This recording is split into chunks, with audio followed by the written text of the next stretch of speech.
Bless you.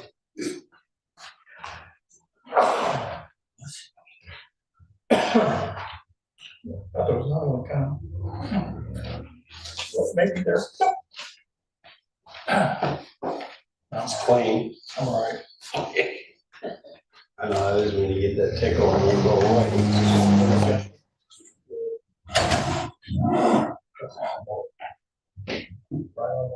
Right. That's the way you work though, isn't it? And I got to pick up the car.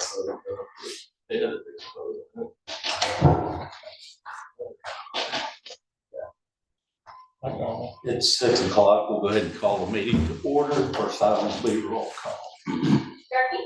Here. Gray? Here. Now? Here. Steve? Here. Walker? Here. West? Here. We'll say the Pledge of Allegiance. I pledge allegiance to the flag of the United States of America and to the republic for which it stands, one nation, under God, indivisible, with liberty and justice for all. Everyone can take a moment of silence if they like.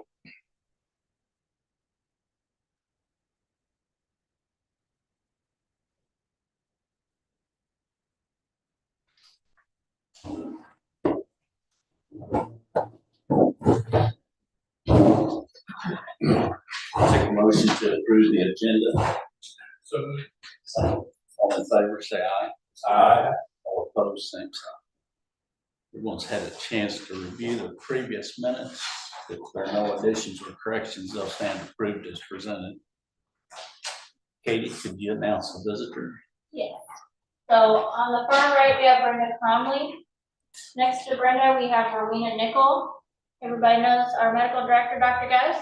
And we have Pat Thompson, our auditor. And Jefton Glasker is in our EMT class.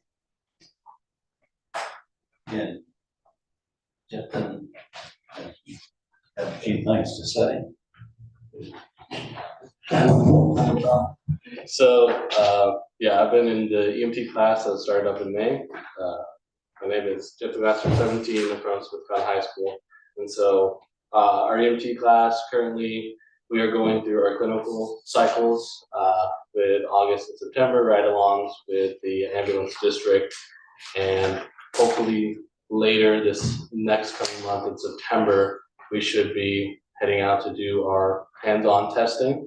And then following after that, doing our written testing to get our EMT certification, start working here for the ambulance district. I do want to say a huge thank you for you guys as the board. I'm sure you guys were a huge part in getting that class started up and running whenever they started having the EMT classes.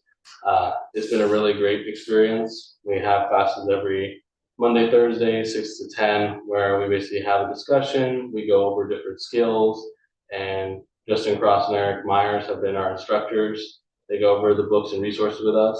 And altogether, our county compared to other counties is definitely a lot cheaper of a hefty tuition price that we go through that EMT training.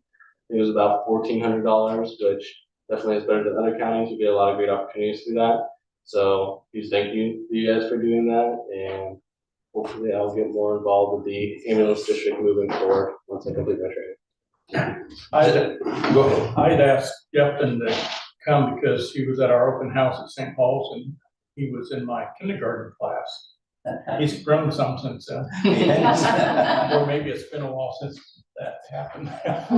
But he had on a PCAD shirt. What do you got that on for?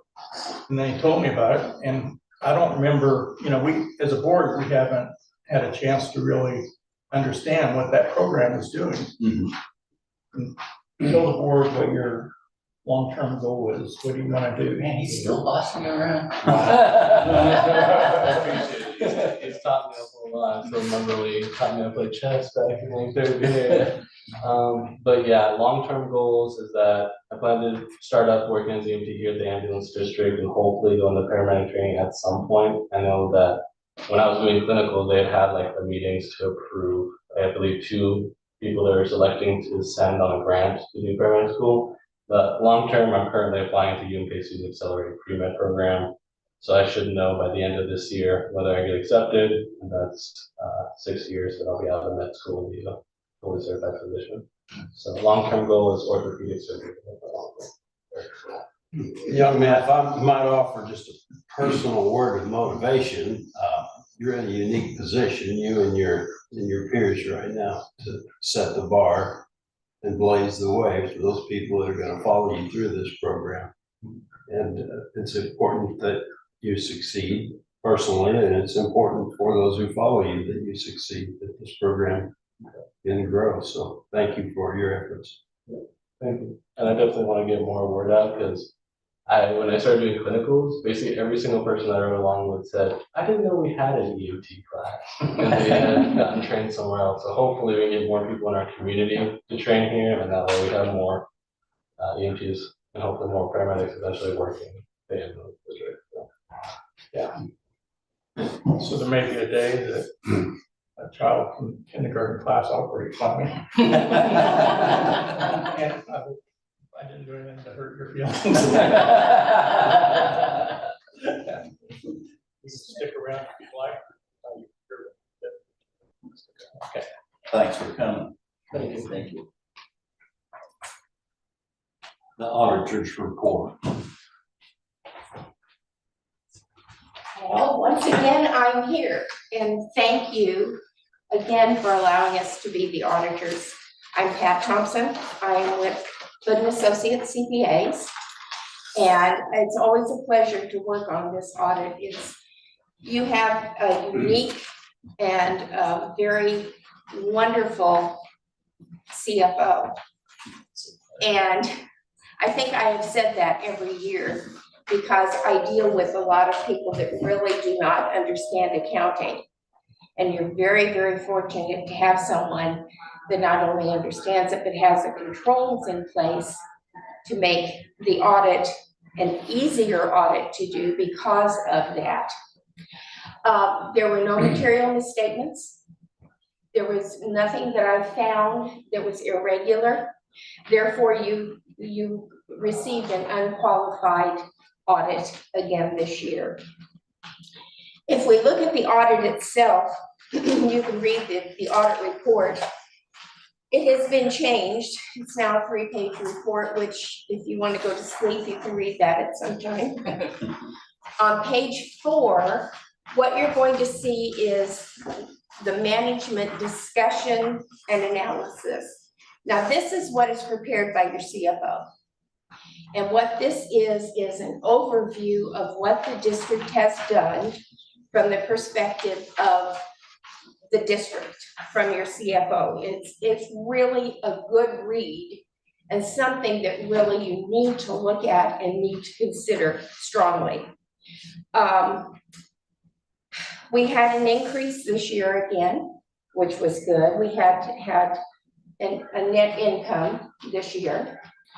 We had some cash that was higher than it was in prior years. So the district, all in all, is in good shape if you look at the financial statements.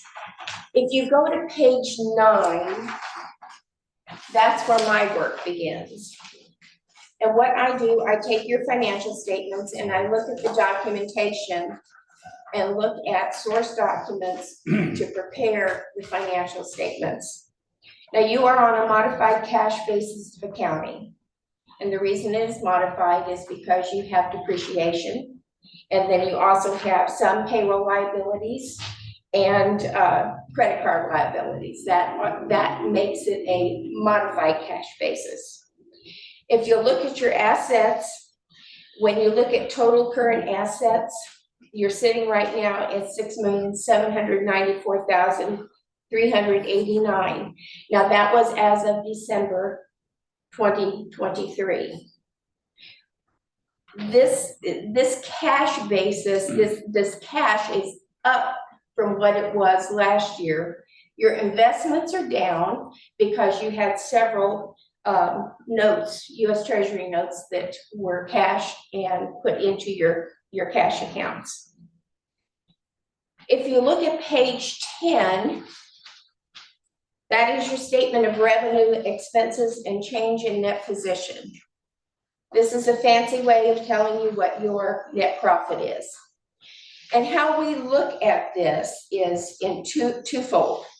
What you're going to see at the top are your operating revenues. Now, the operating revenues come in from the services that you provide, the services that you charge the clientele for, your patients, insurance companies, however that money comes in. Virtually everything you have in the district is an operating expense because it all has to do with the operation of the district. You'll see that there is an operating loss, which means that your services, if that were only taken into consideration, your expenses were higher than your remittances from insurance and from your clients. However, you look at the bottom part of this, and this is where it gets kind of confusing. What we look at is our non-operating revenue. Sales tax is a non-operating revenue. So that's where we bring in the bulk of what makes us profitable at the end of the year. So when you look, you see a change in net position, that $1,221,032. That is your net income at the end of the year. You can look at the statement of cash flows, which is on the next page. Basically, it's a cash basis, it's an in and out. What this explains is what your cash was used for and how. Then you'll see the notes to the financial, but I wanted to go back to your budget to actual, and that is on page 17.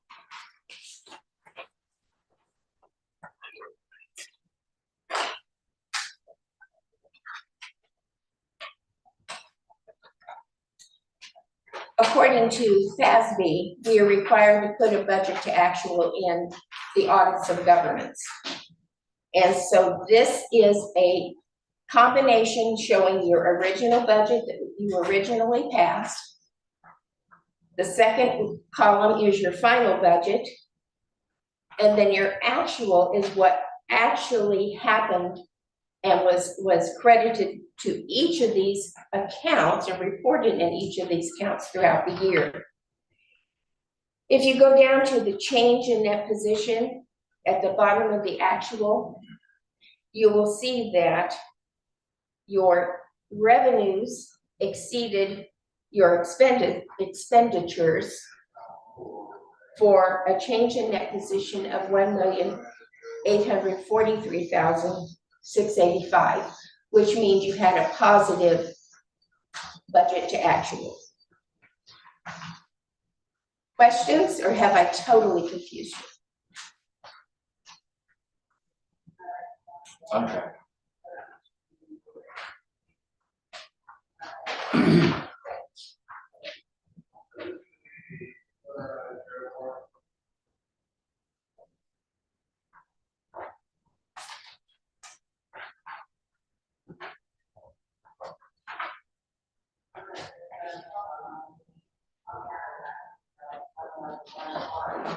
Questions? I've always got at least one. In the modified system, how does our depreciation of our existing physical assets figure in? Is it annually put in there, or at what point do we realize that value against, let's say we have this million plus excess income this year. We also have depreciation on what, 10 units and a bunch of other, is that calculated in every time so that? Yes, because when the assets are depreciated on a monthly basis, as I recall, when you do your financial statements. And so what you're seeing when you look at the depreciation here, it is a culmination of what has been done, what Jamie has prepared. Now, your asset depreciation varies from 5 years to 40 years, as I recall.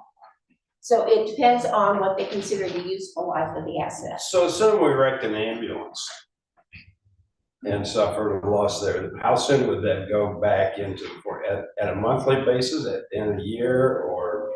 Depends on what the basis of that ambulance is. If we If there is a suffered- loss. If we suffered a loss, Correct. that would go in the following month, or at some point when there's a settlement, or? Yeah, whenever it's settled.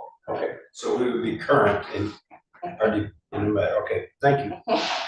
If you look at page 10, it's about the third expense down is depreciation. Or 14, page 14. And I think there's in the management discussion analysis, it tells you the net of all of the assets after depreciation. And how much depreciation was. Of course, our asset value will change year to year as well. Even the real estate, say there's reassessment or something like that, It's all cost basis. Okay. It's not fair market value. Depreciation is based off cost basis. all right, thank you.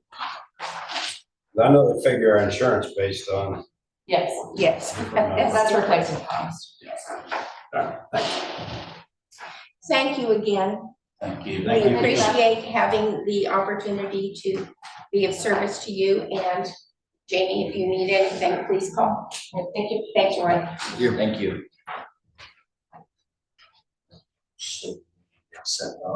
So this isn't the final one. Because it's issued. This is a draft. Let me explain. We have two partners. One partner is in Greece. The other partner is in the hospital with COVID that has gone into RSV. She was in the hospital, then she got out of the hospital, and now she's back in. So as soon as somebody is well enough or in the country, it will be issued. I've had a manager and two senior managers look at it. We don't expect it. I did see one thing that's going to change. If you look on the bottom of page 17, that should not be expenditures, that should be expenses. I know they'll have you change that. But other than that, there will be no change in the numbers. Okay. But we'll get that issued just as soon as somebody is capable of being out of the hospital or in the country. Thank you. You are very welcome, thank you. Is there any public comment?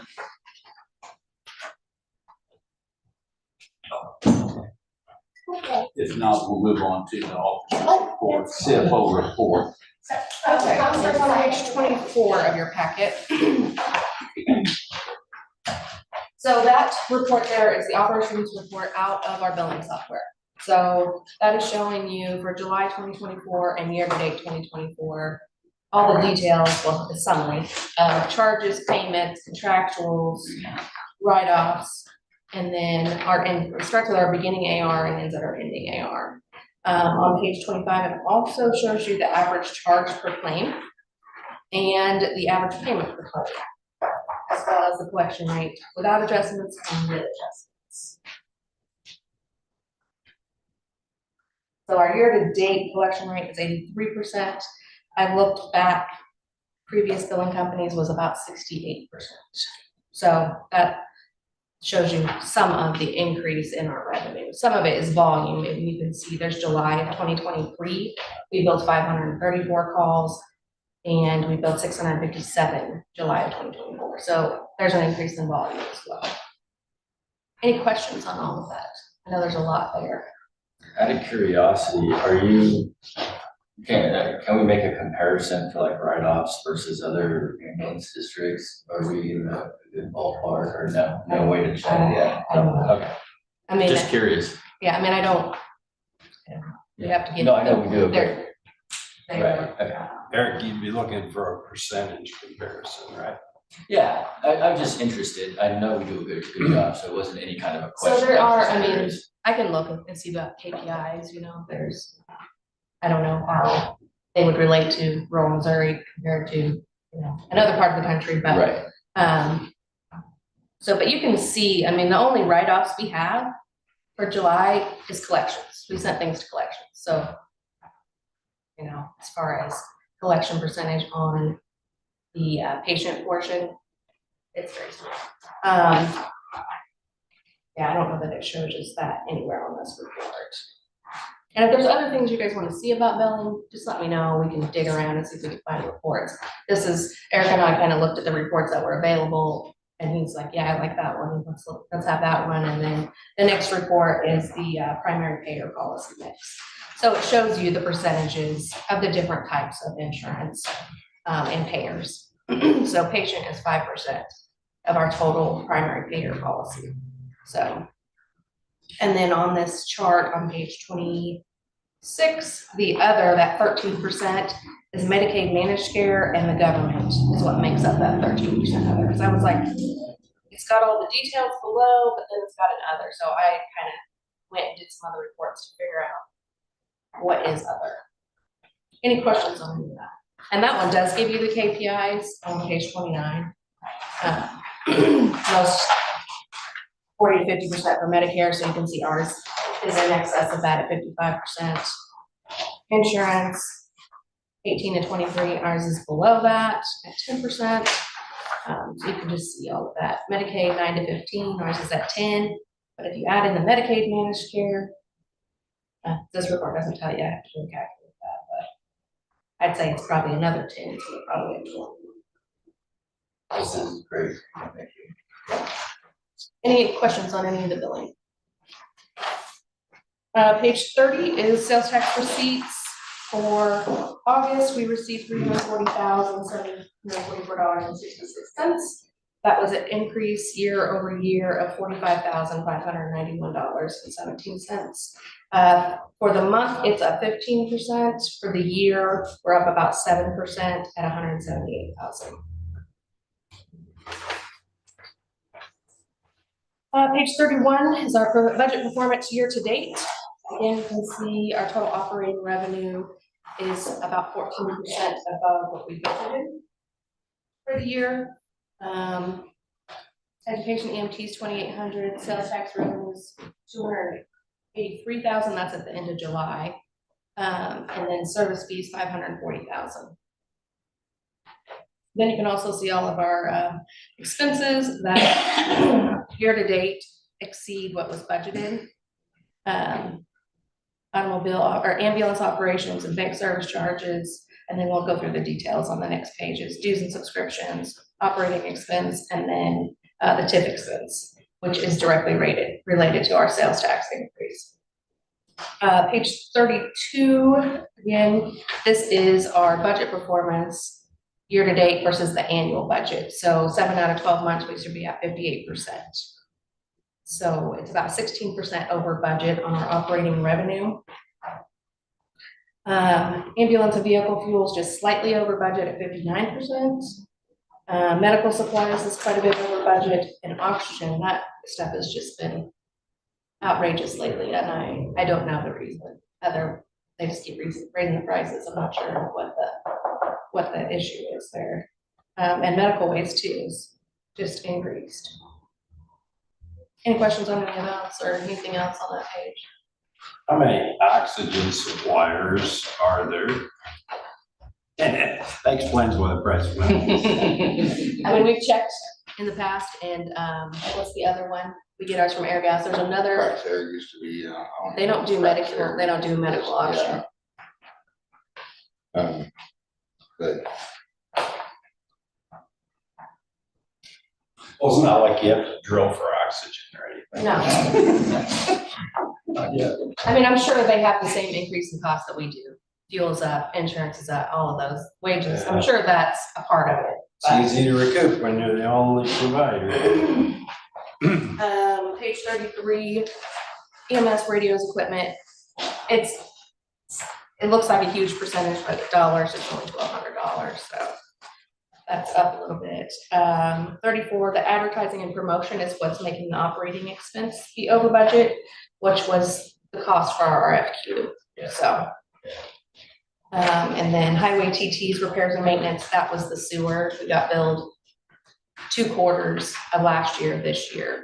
So that's what's throwing that off. Any other questions on any of the budget performance? Okay, page 36 is our capital expenses, year-to-date, cash outlay versus what we budgeted. That's pretty much the same. I think there might have been some increases in the Tahoe upfit is really the only, and the routers, ambulance routers was the two increases there. And the HVAC contingency, we had to use that a few months ago. So, any questions on any of that? Page 37 is our balance sheet previous year comparison. Same thing Pat just got done telling you, the cash is increased. Most of that, of course, is due to our ambulances that are on order, the things that we couldn't get purchased last year, and the Station 3. So it looks like it's up, but most of that money has been spent. We're just waiting for it to actually happen. So any questions on any of that? Page, I wrote all over mine, 39 is our profit and loss previous year comparison. And it's just comparing year to date, 24 with 23. Again, it's the same thing, same story, just different page. Revenues are up 561,000. Expenses are also up, but 474,000. Page 40, that's our bank balances as of the 22nd versus last board meetings, up slightly from that period, and then the same increase year over year. Page 41. Did we miss your report?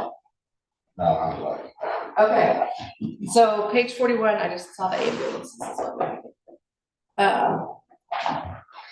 Cash reserves up just slightly, 3.5 days. I think you want to talk about the ambulance since we're on this page with the ambulance. So we've got 8 units on order. so they contacted me, we'll be going next week to do final inspection on one of the trucks on order. I don't know if we want to order that, but a couple years A long time ago. But we'll go out and do final inspection on that, and I hope to have it back here by the end of September.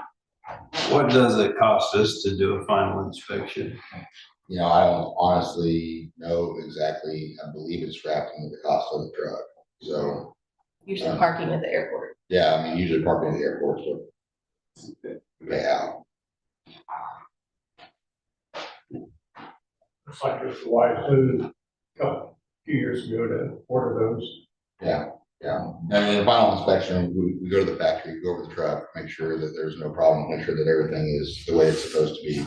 And it's a benefit because if it's not, they can come right then, right there and fix the problem, which we have found several issues. So we have an anticipated delivery date on each of these projects, or how many do we know of? So unit 9, the top one, which is the one we're gonna go look at next week, is the next one to arrive.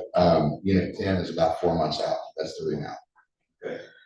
The rest of them, it's anybody's guess. Yeah, it's all questions after that. You don't anticipate us getting into a pinch though, do you? For unit availability? We've gotten close, but so far, we can get this truck hopefully back here on the road come 1st of October. Will certainly help.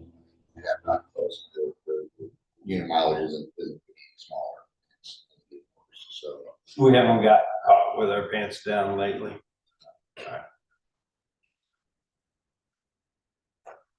Okay, page 42 through page 48 is the check register. And then 49 through the end of the packet are the bills that are currently due.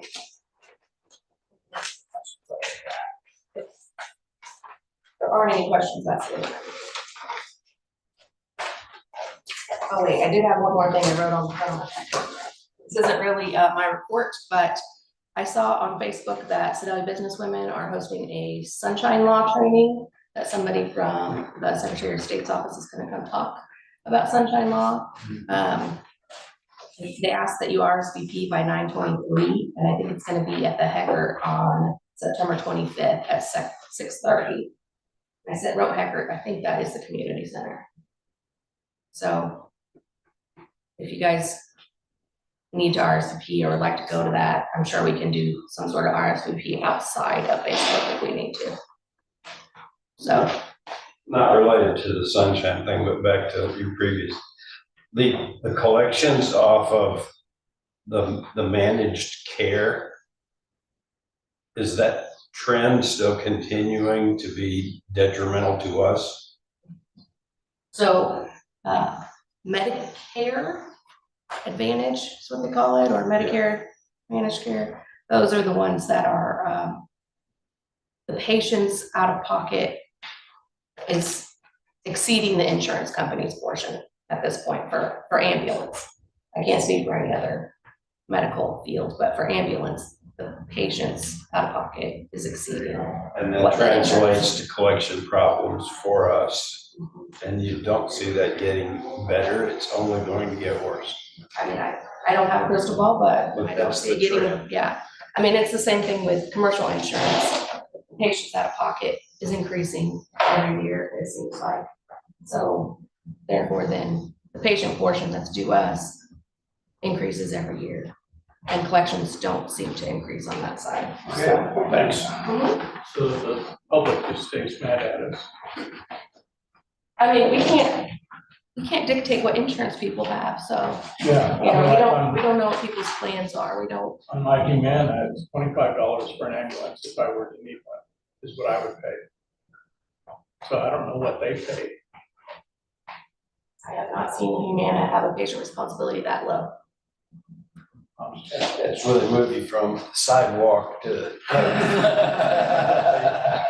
But they charge me more because I pick up water. Are there any other questions for Jamie? Good report. I'll take a motion to receive the CFO report. So moved. Second. All in favor, say aye. Aye. All opposed, same sign. Take a motion to approve payment of outstanding bills. So moved. Second. All in favor, say aye. Aye. All opposed, same sign. Unfinished business, the preventative maintenance bids. The last board meeting, we discussed preventative maintenance. I have attempted to talk to the hospital, gotten a little bit of information, not a lot. The people that maintenance their hospital beds are specific to the hospital beds. They do not service ambulance stretchers or lift systems. And then their non-patient beds, your ER beds, basically, that you find in the emergency room, they're made by Stryker, so that's who. Hillrom doesn't do this work then. No, not for ambulance stretchers.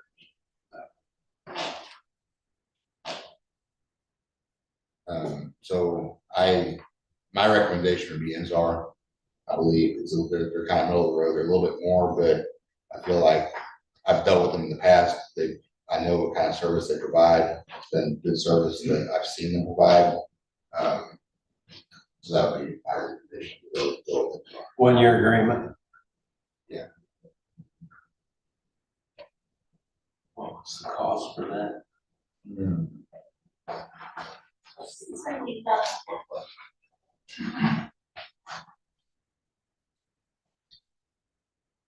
$13,440.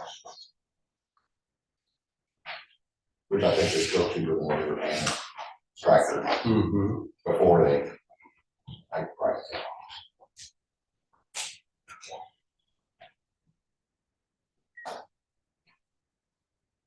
I take a motion to approve that recommendation. So moved. Second. Is there any further discussion? If not, all in favor, say aye. Aye. All opposed, same sign. New business, the treatment, no transport discussion.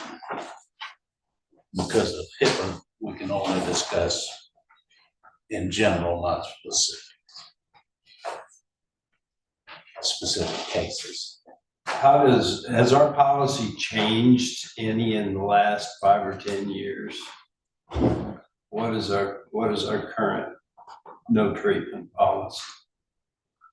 So at the beginning of the year, when we brought the change in rates, we proposed to you guys to include the treatment of transport charge. And that was simply because Medicaid has started paying for that. But the reason that, but because we can't just charge Medicaid patients that rate, it has to be for everyone. So that's when it started. And once you guys voted to approve that, we instituted that, and then it's based on what we provide once we arrive on scene. And how does our policy compare to police and or fire assistance? I don't know that it does at all. Police and fire don't do I mean, so like fire departments, I can't speak to our local fire departments specifically because I don't know. But I know that fire departments, like on motor vehicle crashes, charge for vehicle identification or fluid cleanup. And generally that charge is charged to the vehicle insurance because it's a car accident. But I don't know the police, I mean, others outside of traffic tickets. So if it's okay, I'm gonna ask you, Brenda, if you would please, to explain your situation and your experience with the fire department. Okay, so my husband has MS, and so occasionally he is at the point where I can't transfer him, like from a wheelchair to a recliner, or he can't get in our vehicle, or can't get out. So the ambulance has been very, very good to come out and do the moving and that part of it. The only time we've ever had the fire department come out is when the ambulance people are unable to pick him up. And then they call the fire department for extra help. We've never been billed for the fire department, but that's when they come into play, is when the ambulance needs them. And your experience with the assistance provided has been positive or negative? I cannot speak highly enough.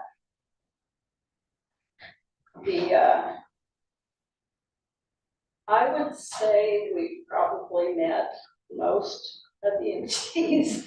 I hate to say that, but it's true, and they've been wonderful. And how long does their average visit last? Under 10 minutes. Not very long, because I try to get him up, and most of the time I can, but when I can't, then that's when we call for help. And they come out, they walk in, and they pick him up. And his use of his legs varies from day to day. It does. It does. Sometimes we get along really good, and I can get him up and get him transferred. But I guess when the MS kicks in, and his legs are really weak, so he can't help get himself out of the chair. I have personally assisted in loading and unloading him and Yes. stuff before, and I can imagine that it's difficult for you, both physically and emotionally. And how many visits did PCAD make to your house last year, do you think? Oh, last year, not as many as this year. So his condition is worse, I Right. guess. Right. And it's, it's unpredictable. I have no way of knowing when he gets up what day he's gonna bring. Yeah. She's not the only person, I guess, that calls for assistance on stuff like that, right? It's pretty common. What does it cost us to run the team over for a few minutes and come back if they're not busy elsewhere? Oh, the other thing, when you call, if it's outside of, what number do you dial? I dial 911 because I don't have any other number. And I also, when I call them, sometimes I can hear the phones ringing in the background or the radio's going off, and I tell them it's not an emergency whenever you get time, because most times it's not an emergency, we just need help. Now, Last year it cost over $1,000 every time the ambulance left. $1,000 to drive to someone's house for 10 minutes. Well, I can tell you right now that we were billed, a few weeks ago for a trip that was in June, like June the 26th. We've never been billed ever. And, we had been kind of hearing snatches that maybe the billing had changed and that we might have to pay for this in the future. But it never, we never had concrete information. We didn't know for sure what caused it and how much it would be. Then we got a statement from Medicare and it said ambulance transport and, not transport, ambulance and treatment. And they charged Medicare $252. Then also that same day, I got a bill from PCAD that said we owed them $252 because Medicare would not pay anything. Then our Part B came like within the next day or two. Part B denied the service and they would not pay $252 either. So it's, the way, so lately I've been keeping track on our calendar, just when we get 911, why we get them. So, let's see, July was not the best month for us.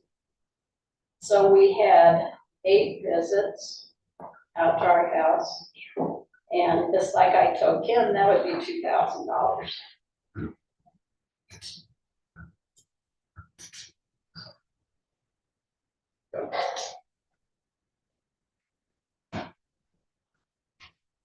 You better give a burly neighbor and put them on the payroll.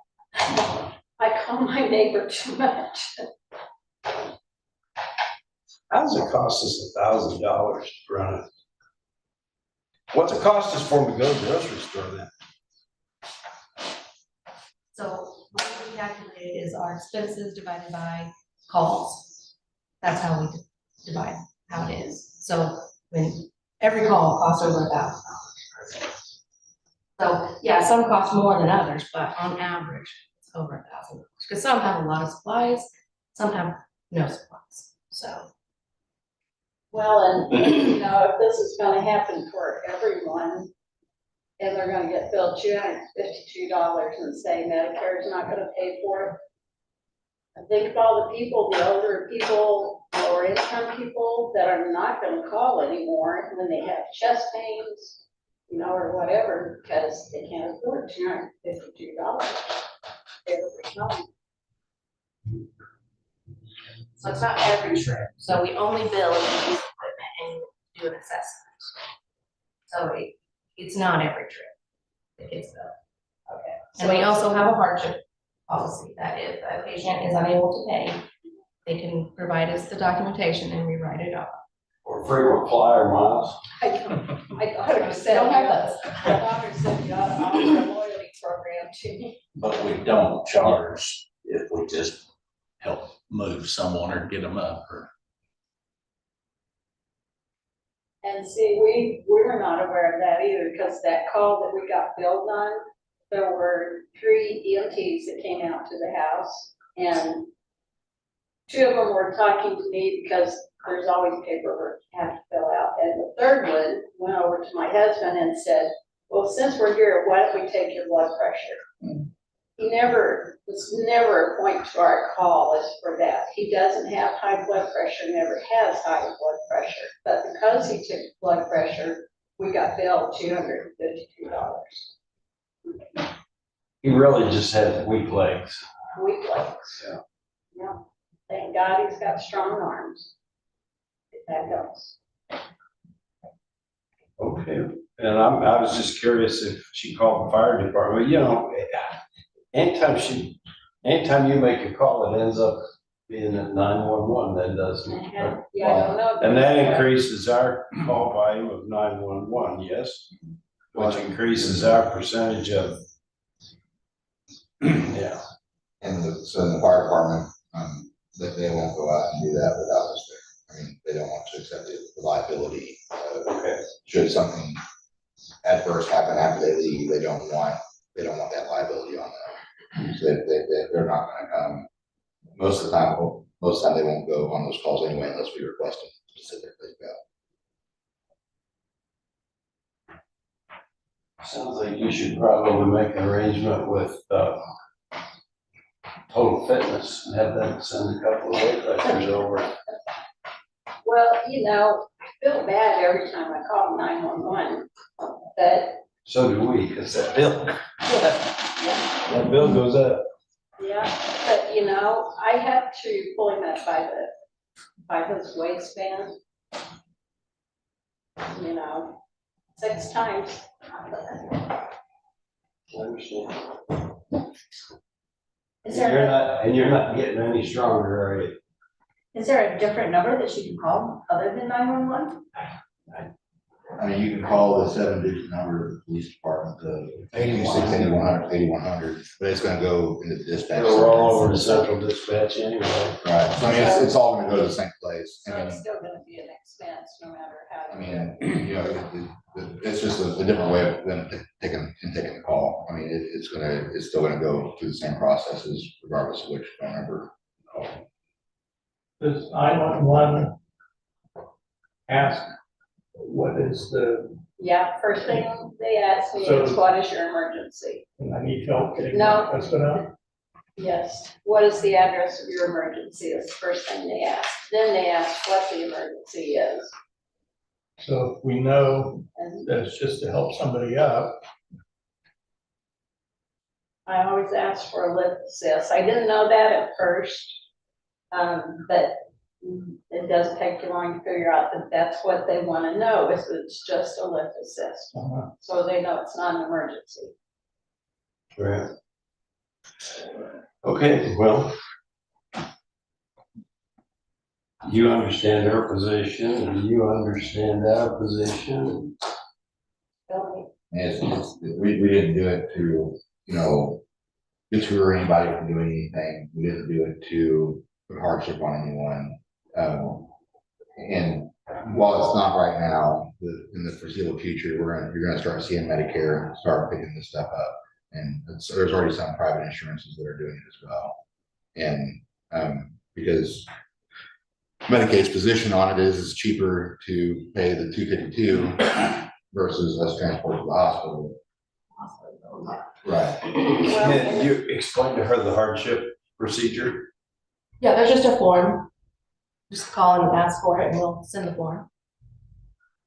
I know, I don't remember who I talked to, but they said other counties were doing the same thing. We were up at my daughter's place in Lee Summit, and it's a great day. We went out to eat. When we had to get back in the car, the same deal. All of a sudden, you couldn't do it. So I called their 911 system. They sent out, I told them a lift assist is what I needed. They sent out fire department. We didn't get billed for that. We're not from their county. They didn't even ask if we were from their county. So places like Lee Summit, you know, in some of your bigger cities, the fire department actually does take care of those situations. They don't call the ambulance to do it. It's just the situation here is different. And Lee Summit, the fire department and the ambulance are all grouped together. The fire department runs the ambulance service there. And like I said, you know, it's the fire department doesn't want to accept the liability. I think it would be handy if they did do lift assist, but it's not on the table for them. So we do it, and we don't mind doing it. And it's like I said, you know, when Medicaid started doing it or started reimbursing for this, is what prompted us to do it. But the unfortunate part of it is we can't just bill the Medicaid patients; we have to bill everyone equally. Well, even Medicare's not paying for it. Right, but Medicaid is paying. Medicaid. But you only bill for services. not for the lift assist. Not really. So, And that's what they're, if they don't check vital signs, if they don't pull equipment out, then there should not be a bill. So let me ask this, because I do, appreciate people that have come out to our house. We have the right to say, no, don't take his blood pressure because he has no problem, Absolutely. right? And they won't get in trouble if I send them out without them doing anything. No, they will not get in trouble at all. Oh, that sounds like a solution. Yeah, it's just refuse treatment or whatever. Yeah, and basically at that point, it's just a lift assist. Right. I think probably what happened in this case, I can't speak to it specifically, but probably what happened in this case is there was an offering to take blood pressure. It got documented in the report, which kicked it over to you. Which my husband didn't say no, he never thought anything Right. about it. But he had to report that and it got into our billing system that triggered the bill and Right. the subsequent evictions. And they wanted to take this Sunday, we had to have him come out because he didn't get far enough back to sit on the seat of the van, so he slid down on the garage floor. And they said, well, while we're here, why don't we go ahead and take your blood pressure? I said, no, you're not taking his blood pressure. Because he's fine, he just gonna get off. Just weak. And that's perfectly fine. I mean, they're not gonna get in trouble and you have the right to, and he has the right to say, no, we don't.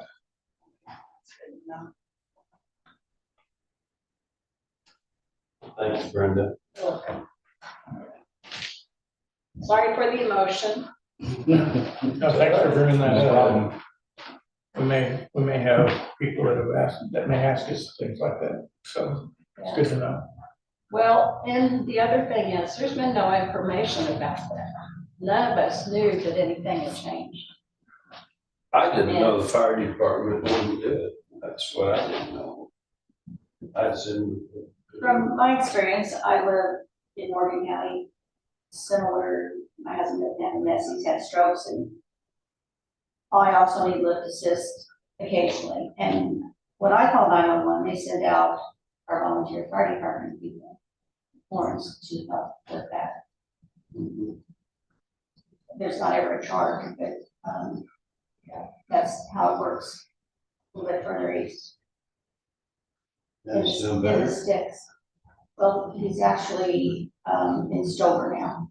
Okay. There were too many balls and. So he's in assisted living.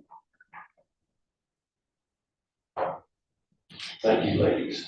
All right. Thank you. Thank you. For listening. Food for thought.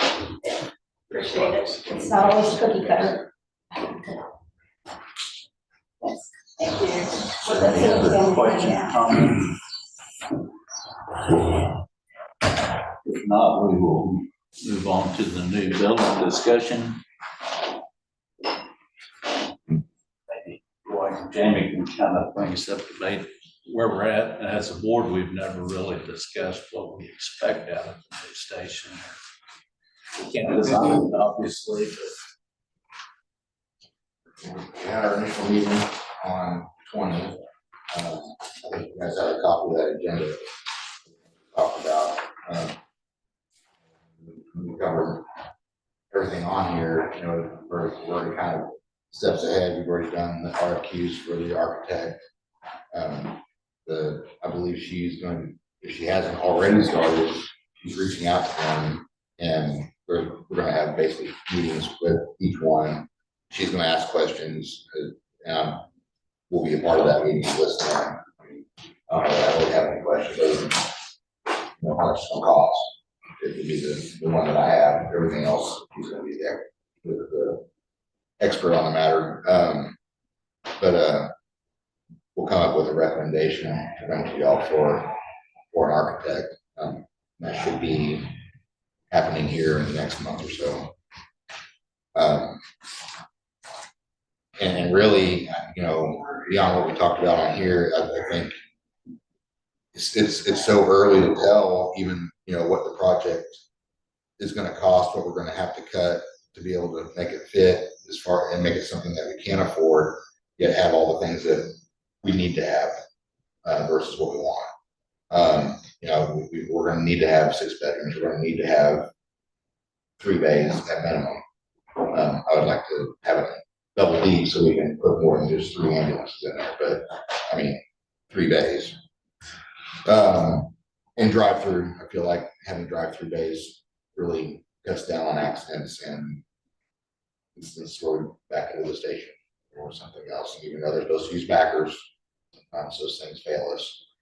Or they just don't have, you know, we're picking a truck up from the shop and there's only one person in that ambulance, there's nobody to back us, that happens.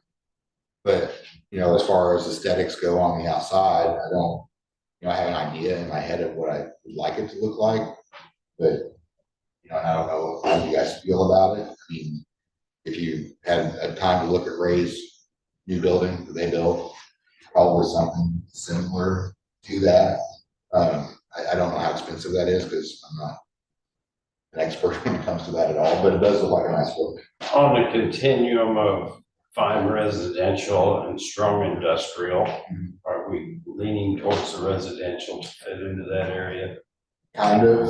I mean, but I don't want, I mean, obviously, whatever we do, I want it to be conservative. I don't want it to be all brick exterior with plate glass windows on the bay doors and everything else, kind of like what we see out east. I want it to be, you know, mindful of Like Ray's funeral home? Yeah. Something more residential looking. And I think it would fit in the area really well, and it would look nice, and it would last for years to come. We wouldn't have a whole lot of issues. I mean, we could go as little as just a sheet metal building, but those things always hold up the best over the years. I mean, they'll fade out on them, and then everything else down the road. I think it'd look better to have I'm not sure what they call that kind of siding, but the Are you back? yeah. No roof. Yeah, I would like to see metal roof, just because I think metal roofs would be better than shingle roofs. But, you know, I really just kind of wanted to have a discussion on what you guys felt would be best. I mean, as time goes on and we get an architect on board and we get, you know, a design of a station, we'll have something to actually look at, but. Concrete drive, concrete parking lot. I mean, that's what I would prefer. I mean, I agree, the exterior needs to be conservative in appearance. I like the barn, so, by the farm.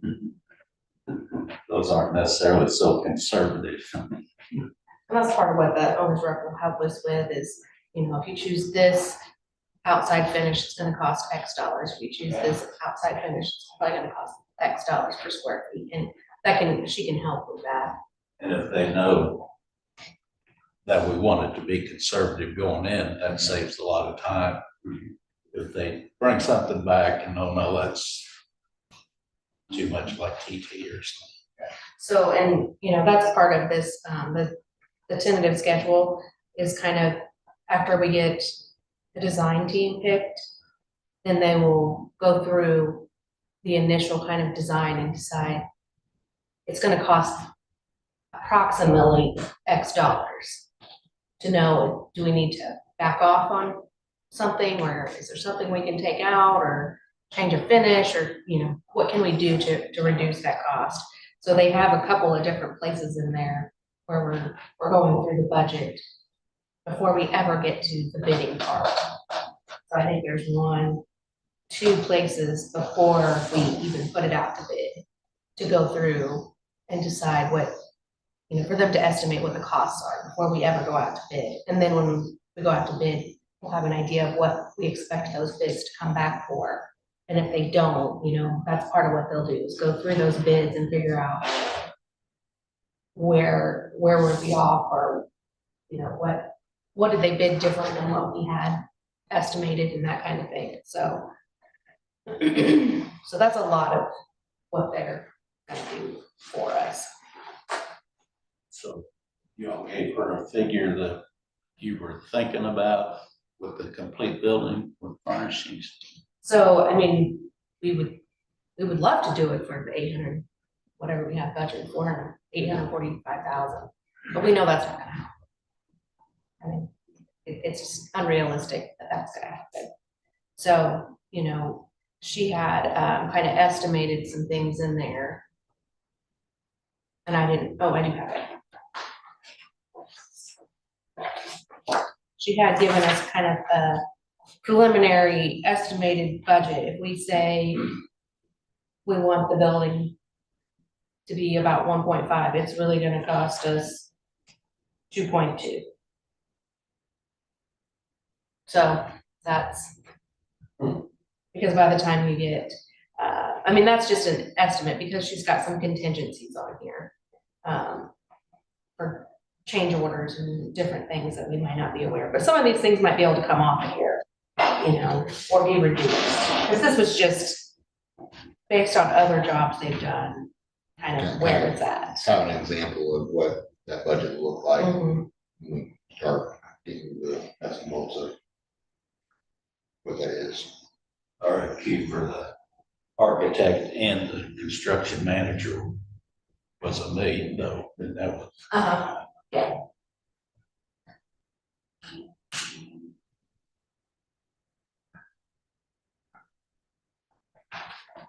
So I mean, it's, I guess we need to come up with that. I mean, I don't think we're gonna get it done for $1 million.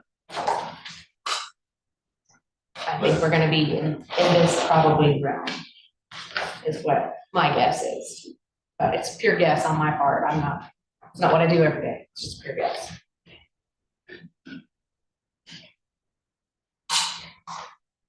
Questions? I just think we have to make sure we come in under 2 million.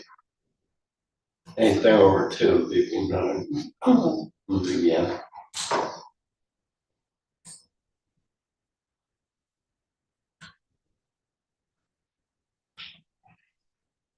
Well, hopefully by the next meeting, possibly there would be an architect recommendation.